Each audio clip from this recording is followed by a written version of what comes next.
আসসালামু আলাইকুম। পাইপটা ট্রেনিং সেন্টার থেকে যে যেখান থেকে দেখছেন সকলকে জানাই আন্তরিক শুভেচ্ছা অভিনন্দন। আমার প্রিয় নতুন পুরাতন ছাত্র ভাইরা, আমি আপনাদের জন্য আরেকটি অত্যন্ত গুরুত্বপূর্ণ ভিডিও নিয়ে আসলাম।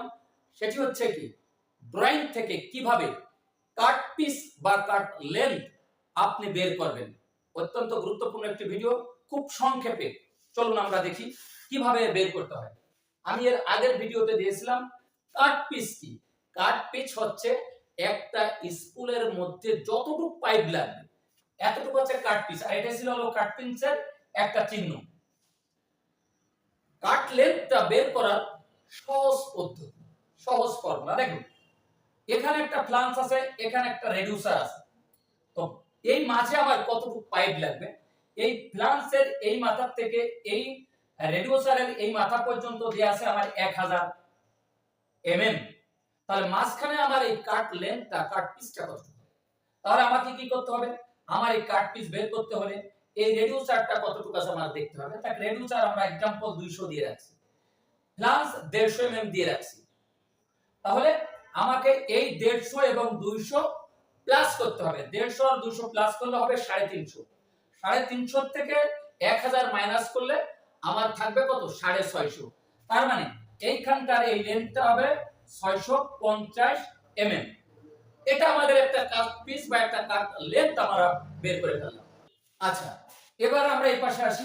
এই পাশে দেখুন, আমরা সবসময় খেয়াল রাখতে হবে এই দাগগুলা করে দেখুন। এই দাগটা দেশে দেখেন রেডিউসারের এইখানে, তার মানে রেডিউসারটা আমার এই পাশে পড়ে গেছে। আর এইখানে যে টিটা আছে, টির এই পাশে আমার দাগটা চলে আসছে, তার মানে এই টিটা এই পিচের ভিতরে এসে গেছে।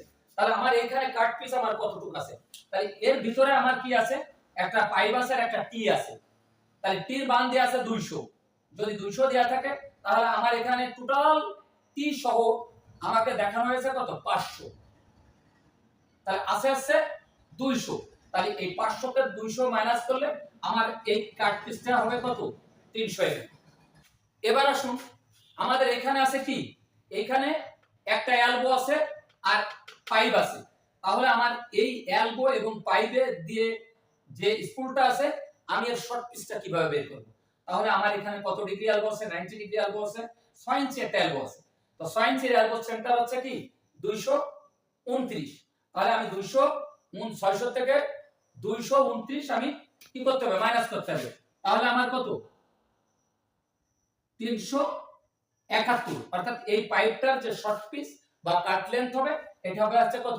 371।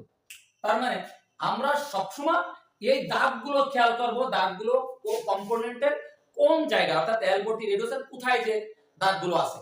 তো এটি ছিল আমাদের আজকে কাট লেন্থ বা কাট পিস বের করার আলোচনা। প্রিয় ভাইরা, যে যেখান থেকে দেখছেন সবার প্রতি উদারতা আহ্বান, আমরা স্কিল অর্থাৎ কাজ না শিখে কেউ বিদেশ যাব না। আমি দীর্ঘ 11টি বছর, সেখানে যত বিপদ যত সমস্যা, তার একটি কারণ কাজ না জানা।